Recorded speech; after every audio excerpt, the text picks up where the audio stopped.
सभी को नमस्ते। आज की कहानी है मिठाई वाला। बहुत ही मधुर स्वर के साथ आवाज आती है, बच्चों को बहलाने वाला, खिलौने वाला। अदक स्वर को सुनकर सभी लोग इकट्ठा हो गए। बच्चे खिलौने देखकर पुलकित उठते। वे पैसे लाकर खिलौनों का मोल भाव करने लगे और पूछते, इसका दाम क्या है? और इसका? और इसका? खिलौने वाला बच्चों को देखता और उनकी नन्ही नन्ही उंगलियों से पैसे ले लेता और उनको उनकी इच्छा के अनुसार खिलौने दे देता। राय विजय बहादुर के भी बच्चे एक दिन खिलौने लेकर आए। वे दो बच्चे थे, चुन्नू और मुन्नू। चुन्नू जब खिलौने लेकर आया तो बोला, मेला गोला कैसा चुंदल है। और मुन्नू बोला, और देखो मेरा कैसा चुंदल है। दोनों बच्चे अपने हाथी घोड़े को लेकर घर भर में घूमते रहे।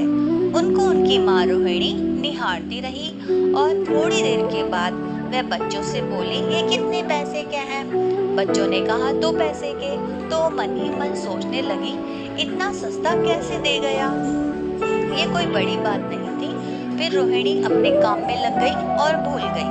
फिर कोई 6 महीने बाद नगर भर में 2-4 दिनों से मुरली वाले के आने का समाचार मिला। लोग कहने लगे, भाई वाह, मुरली बजाने में तो एक ही उस्ताद है। मुरली बजाकर गाना सुनाकर मुरली बेचता है, वो भी 2-2 पैसे में। चारों ओर उसी के चर्चे थे। कोई व्यक्ति कहता वो 30-32 साल का है, दुबला पतला है और बीकानेरी रंगीन साफा बांधता है। कोई कहता है वह पहले खिलौने बेचा करता था। कोई कहता है वह नया व्यक्ति है। उसका मादक स्वर सुनाई पड़ता है, बच्चों को बहलाने वाला, मुरलिया वाला। तो रोहिणी ने भी उस मुरली वाले का स्वर सुना। वह तुरंत ही उसे खिलौने वाले की स्मरण हो आया और मन ही मन वह सोचने लगी, ऐसे ही गा गा कर खिलौने वाला भी अपने खिलौने बेचा करता था। रोहिणी जल्दी से उठकर अपने पति विजय बाबू के पास गई और बोली, बच्चों के लिए 2 मुरलियाँ ले आओ। विजय बाबू बाहर मुरलियाँ लेने चला गया। विजय बाबू ने उससे पूछा, क्या पैसे में दोगे? मुरली वाले ने कहा, सबको 3 पैसे में देता हूँ, पर आपको 2 पैसे में दे दूंगा। विजय बाबू भीतर बाहर दोनों रूपों से मुस्कुरा दिए। मन ही मन कहने लगे, कैसा है, देता तो सबको इसी भाव से है, पर मुझ पर ही उल्टा एहसान लाद रहा है। फिर बोले, तुम लोगों को झूठ बोलने की आदत होती है। देते होंगे सभी को 2-2 पैसे, पर एहसान का बोझ मेरे ऊपर लाद रहे हैं। फिर मुरली वाला एकदम से क्रोधित हो उठता है और बोला, आपको क्या पता बाबूजी, इसकी असली लागत क्या है? ये तो ग्राहकों का दस्तूर है कि दुकानदार चाहे छानी उठाकर चीजों को क्यों ना बेचे, पर ग्राहक यही समझने लगते हैं दुकानदार मुझे लूट रहा है।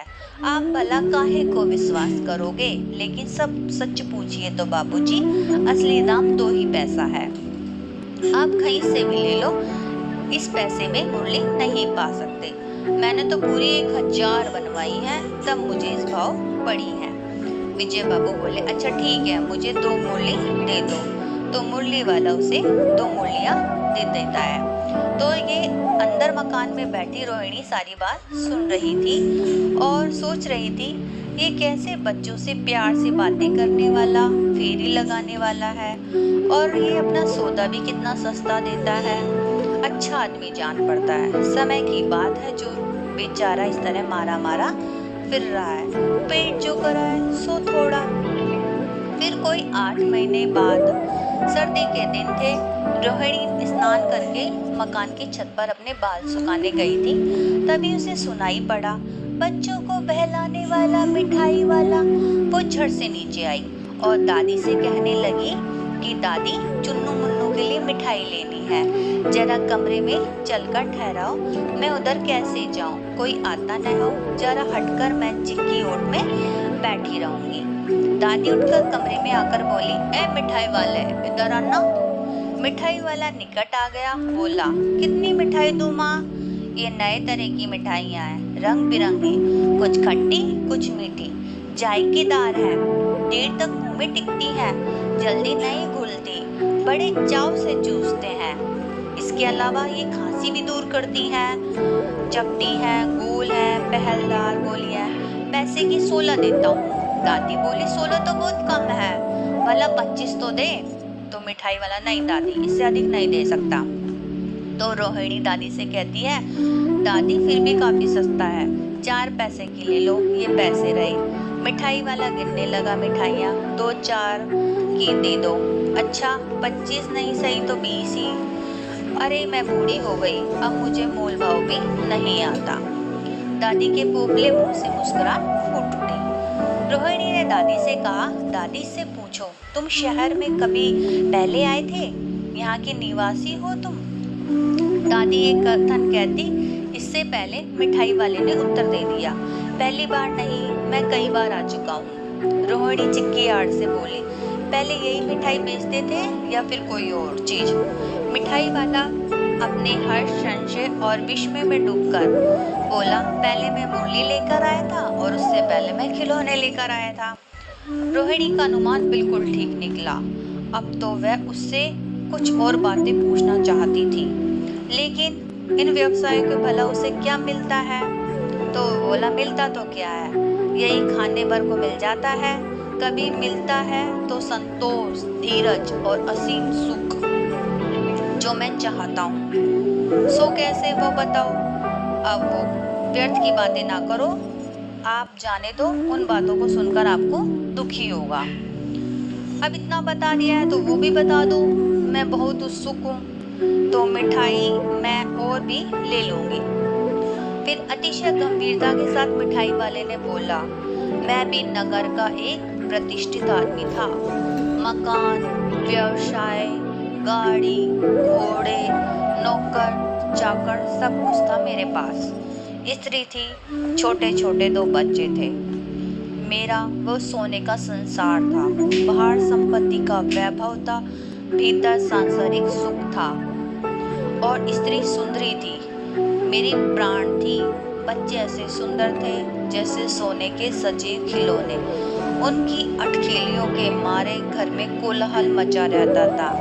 समय की गति, विधाता की लीला, अब कोई नहीं है।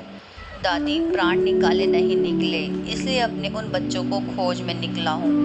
वे सब अंत में होंगे तो यहीं कहीं, आखिर कहीं ना कहीं तो जन्मे होंगे। उस तरह रहता घुल मिलकर मरता हूँ, इस तरह सुख संतोष के साथ मरूंगा। इस तरह के जीवन में कभी कभी अपने उन 2 बच्चों की झलक सी मुझे दिखाई पड़ती है। ऐसा जान पड़ता है जैसे वे इन्हीं में उछल उछल कर हंस खेल रहे हैं। पैसे की कमी नहीं है मेरे पास, आपकी दया से पैसे तो काफी हैं। जो नहीं है तो इसी तरह उसी को पा जाता हूँ। रोहिणी ने अब मिठाई वाले को देखा, उसकी आंखें तर थी। इस तरह चुन्नू मुन्नू आ गए, रोहिणी से लिपटकर बोले, अम्मा मिठाई मुझसे लो। यह कहकर तत्काल कागज की 2 पुड़ियां मिठाई वाले ने दे दी। रोहिणी ने भीतर से पैसे फेंक दिए।